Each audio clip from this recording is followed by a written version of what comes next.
You know, I always do my most muttering to myself when I'm reading Will Grigg's blog. I sit here shaking my head as though somebody's listening to me going, are you kidding me? Come on. Is there no end to this? What is this, Russia and assorted, copied catchphrases?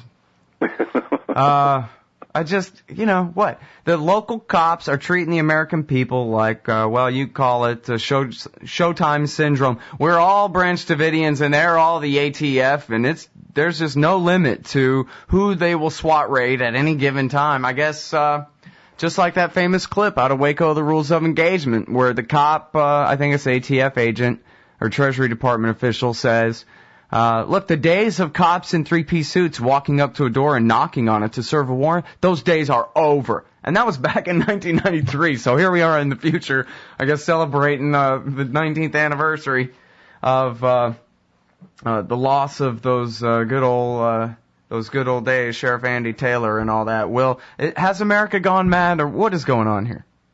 What's happening, I think, is that the local police are living down to the measure of their initial creation. They were distilled out of the British system created by Robert Peel that was designed consciously and explicitly on the model of the Irish military occupation in the late 18th and early 19th centuries, which is one of the reasons why conservatives and populists, such as they were at the time in the early 19th century in Great Britain, opposed the creation of the bluecoats. They refer to as the bluecoats. Like the redcoats were used in the 19th and 18th century as the imperial power projection arm of the British Imperium. The bluecoats were seen as carrying on that mission with respect to the administration of the domestic affairs of Great Britain. And there were some really far-seeing people like Edmund Burke, who in the 1700s made this really important distinction between what he called natural society and policed society. And natural society is based on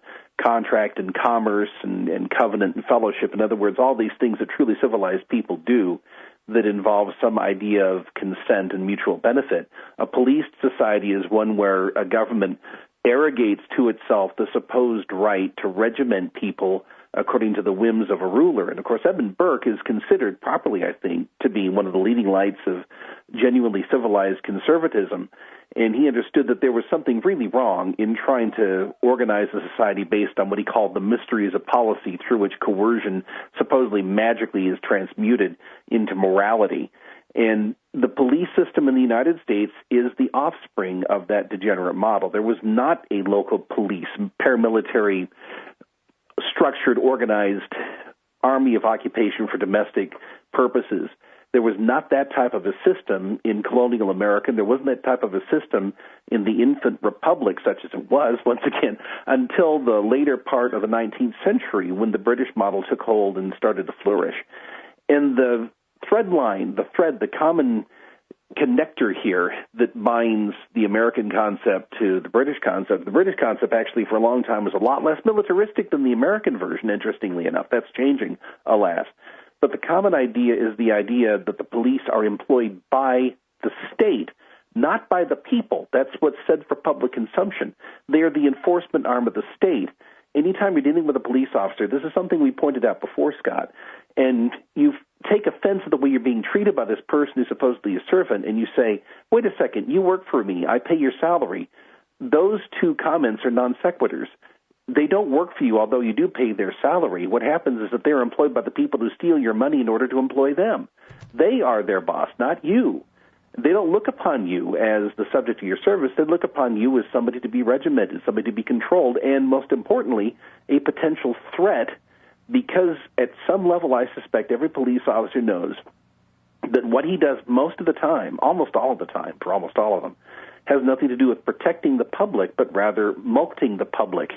That is to say, collecting revenue at gunpoint or somehow impinging upon their private space, the private space of individual citizens, in order to make them do the bidding of the political class that employs the police. And so there's always that tension there. And with that tension comes a sense of potential threat, because after all, just on the grounds of being a human being like the person on the other end of the gun, every cop has this instinctive understanding that if he were being treated the way that he's treating that person, he'd resent it.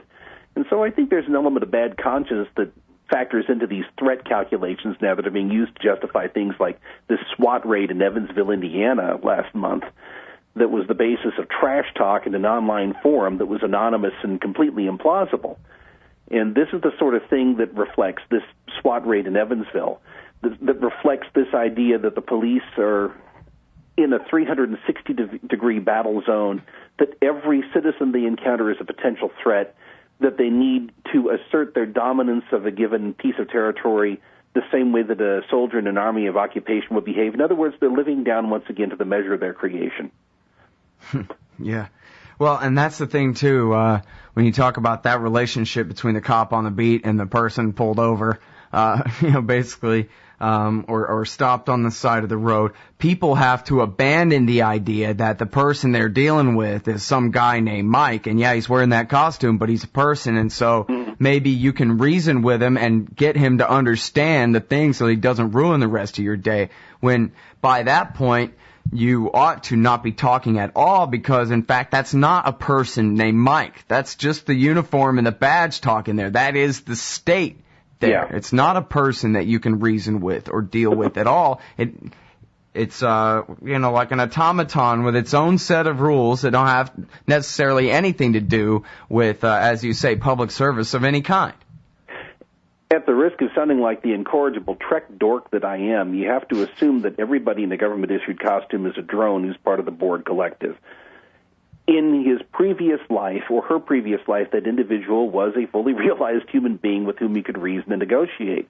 But when you're on the receiving end of an act of government intervention in your life, you do not have the luxury of assuming that the individual wearing the habiliments of the state's punitive priesthood is going to be amenable to reason.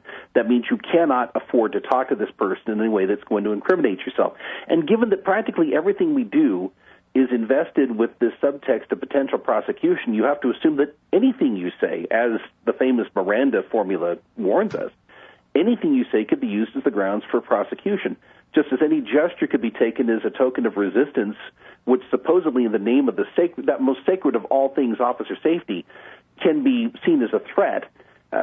Anything you do can be interpreted as an act of resistance, and hence a criminal act that can be used as justification for severe summary punishment in the form of being beaten or tasered or even killed. If you blade your body, blading your body means you put if you assume a fighting stance, that means you put one foot behind the other. To blade your body means you bend slightly at your knees. If you do anything that the police officer interprets as anything other than unqualified submission, canine submission, then you can be looked upon as resisting arrest. If you withdraw your hand from contact, that could be considered aggravated assault on a law enforcement officer. And on the other hand, practically anything that the law enforcement officer sees to inflict on you is to be considered harmonious with policy and hence legally justifiable in the name of qualified immunity. And what happened once again with this Evansville raid? We had the SWAT raid on an address on the basis of anonymous comments posted online that were derogatory to the local police and hence a supposed threat to the officers, the safety of the officers and the police chief there at Evansville.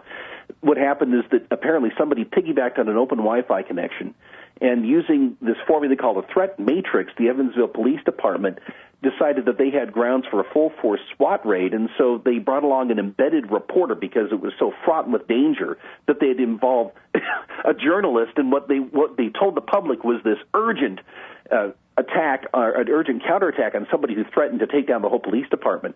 They ended up terrorizing an elderly lady and her teenage daughter. The teenage daughter was watching cable television. I think the elderly woman was cooking dinner, and neither of them posed any kind of a threat at all. But this was all justified on the basis of trash talk in an online forum. That's how acutely hypersensitive these people are to anything that is perceived as a threat, including harsh language.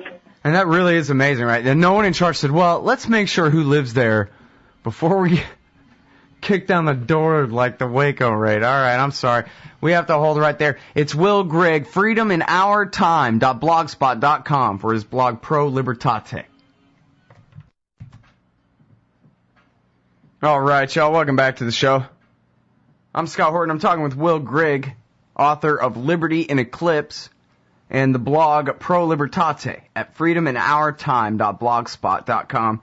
And two things here, Will. First of all, internet trash talk is enough for a search warrant? Holy crap, the entire world is going to change.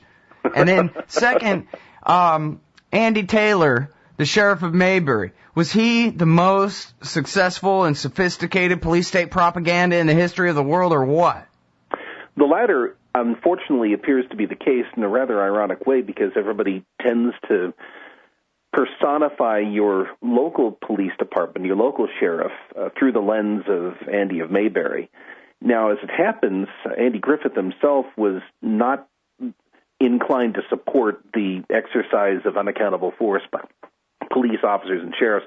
He was actually something of a civil libertarian, and it's interesting how the two roles for which he's most famous embody the civil libertarian ethos to a certain extent. Sheriff Taylor was certainly somebody upon whom the mantle of delegated authority rested very lightly, to the extent that he'd only assign one bullet to his one deputy, and he went out of his way to avoid the use of force in the protection of commerce and property, which is how he viewed the way that he should function as a sheriff. Most people tend to look upon their sheriffs as Andy of Mayberry as opposed to the sheriff of Nottingham, and the latter is actually a more appropriate starting point, although your typical sheriff's office these days is equipped with military ordnance and hardware, the likes of which the sheriff of Nottingham couldn't have imagined in his wildest flights of speculative fancy. In terms of the first question with respect to trash talk online against the police, this is something I'm finding to be recent and recurring leitmotif in a lot of the accounts I've written about, where police are treating themselves as if they're besieged. I mean, the trope that we are hearing and reading a great deal is the idea that there's a war on the police, which, of course, is the most perfect nonsense. We're living in a uniquely risk-free period where law enforcement is concerned. The rate of death by firearms-related encounters is plummeting drastically since about 1973 or so. It's down by several quantum measurements since 1973. There are far fewer police officers than there are today. And the other thing we're finding is that the leading, if not the leading cause of job-related fatalities for police officers is self-inflicted death through vehicle mishaps, because they like to indulge themselves in the adolescent pastime of driving fast and kicking ass, and that's one of the leading causes of death. Another is all the diseases, the chronic diseases attendant to a sedentary lifestyle involving high blood pressure and the like. If you live to be 50 or 55 years old, actually you can retire probably 48 or 50 with a very large salary, but the rate of disability that we find in police departments is actually a function of union contracts, where if you can claim some kind of a disability in your last year, then you get that much larger of a pension owing to the deal that's been negotiated with the police union. So you hear all these things, and of course, every time a police officer dies, it's a staggeringly uncommon occurrence, but there is this Soviet-style ritual of public grief where police departments throughout a given area, sometimes binationally, as is the case where you live in Idaho or Washington or some other state that borders Canada, they'll actually send down this crimson-suited horde of Mounties to take part in one of these Brezhnevite state funerals for a law enforcement officer who dies in the line of duty, even if this doesn't involve catching a bullet or otherwise doing something that would be a familiar image from the television propaganda we get about law enforcement. If he kills himself in a car accident, there's a state funeral. If he's part of a motorcade for a public functionary and gets killed, there's a state funeral for a police officer. And this is to impress upon the mundanes like you and me, Scott, that these people are made out of more refined stuff. They're much more important than we will ever be, and we should prostrate ourselves before them in a gesture of supplication and gratitude for the mere fact that we're permitted to breathe the government's air and exercise the freedoms that the government grants to us. It's perfectly sickening. Yeah, it's amazing to me the way people really internalize these feelings, too. You know, if you listen to talk radio or something, people will just absolutely rally around the police and make arguments that amount to, but their lives are worth that much more than ours because they spend their day risking their life in order to protect us all. And so therefore, they ought to get a bunch of ribbons and medals, and we ought to salute them and treat them like our, overlords. Yeah, like our saviors in uniform. And the other thing that I find interesting is that where you do have the random and uncharacteristic example of a genuine peace officer, that is to say, somebody who actually comes to the rescue of an innocent person on the receiving end of criminal violence by a state functionary, the police officer in question is going to get purged from the force. I've written about a couple of cases like that, and they're two strikingly different people. One of them is Ramon Perez from there in Austin, Texas, and he refused to taser an elderly man, a senior citizen, in circumstances that didn't involve the kind of a threat that would be compatible with the black letter policy of the Austin PD, which is a ghastly police force, one of the worst in the region, not in the country. He was cashiered from his job after undergoing, once again, Soviet-style psychological evaluation in order to find some reason to dismiss him. And the other is the case of Regina Tasca from Bogota, I believe that's how it's pronounced, New Jersey, who actually pulled a cop off of a 22-year-old kid who was the subject of a safety check. He'd had some kind of a breakdown, and his mother, who was a member of the town council, had called the police. That's never a good idea, for help in getting him to the hospital. And she showed up, and having had very recently undergone training on how to deal with people with mental and psychological handicaps, she de-escalated the situation and tried to talk him down. He was perfectly calm and reasonably rational, although somewhat unbalanced. I mean, he was a kid with problems. When a couple of police officers from another jurisdiction had overheard the call, came by, and one of them blindsided the kid, threw him to the ground, started to beat him. So Regina Tasca interposed herself. God bless her for it. She reached down and pulled the cop off the kid, saying that's not necessary. Now she's facing expulsion, termination, because she's considered to be a risk to her fellow officers on account of that incident and an earlier one in which she had refused to help beat up a 110-pound drunken woman whom they'd taken to the hospital, and she ended up wanting to leave the hospital of her own accord, and Tasca's partner had tried to bull rush her back into the hospital emergency room. This 110-pound girl simply pulled her hand away, and in doing so literally scratched this police officer. This was considered to be a felonious assault, and because Regina Tasca didn't help wrestle this woman to the ground and inflict God only knows what misery on her, this was considered to be a derogation from her status as one of the suitable protectors of this so-called Brotherhood in Blue. So on the basis of these two incidents, she is facing termination and expulsion from her job as a police officer. And this is somebody who was acting like a peace officer. She was trying to protect individuals, protect their rights, protect their property, help to bring about a public order conducive to the exercise of our rights. And she's incompatible with the role essayed by most police officers today, which is to force the mundanes to submit at all times for whatever reason and to be part of an unbending blue wall defending those who are part of this brotherhood of coercion. It's like the mob rules on The Sopranos, right? Ralphie crying, "You're not allowed to hit me, man. You have to have a sit down and get permission from everybody because I got a high enough rank that's against the rules."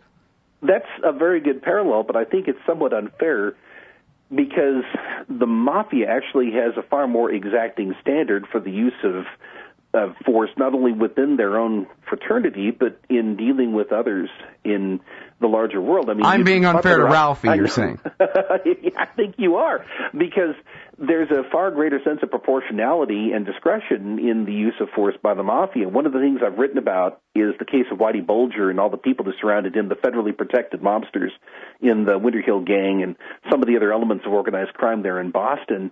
Back in the 1960s, Raymond Patriarca had taken out a contract on an informant, and a fellow by the name of Barbosa, who's a knuckle-dragging, mouth-breathing, living caricature of a hitman, had this elaborate plan where he was going to wait until this informant was in his home, and then he was going to light a fire in the guy's basement and then call every fire department office surrounding this block and send in false alarms that go off to other places so that they wouldn't be able to respond to the fire. And then he was going to post 4 snipers at the 4 cardinal points surrounding the home and shoot the guy if he came out of the burning building. And Patriarca, who's a mob boss, not a nice guy, said, "Wait a second, does anybody else live in this home?" And Barbosa said, "Well, as a matter of fact, he lives there with his mother and his grandmother." And Patriarca said, "Well, are we going to kill them too?" And Barbosa said, "Well, hey, it's not my fault that he chose to live there." Now, Patriarca canceled the contract. Now, contrast that with what happened in Waco, where they used exactly the same plan to kill the Branch Davidians at Mount Carmel. They interdicted the fire department. There were emergency vehicles headed to the scene. They started a fire, and then they shot the people who fled the building. honestly, they're many orders of magnitude worse than the mob. Sounds like a great argument for free market security to me. Amen. All right, everybody, that's the great Will Grigg. Liberty in Eclipse is the book. FreedomInOurTime.blogspot.com is the blog. Thanks, Will. Thank you. Take care, Scott.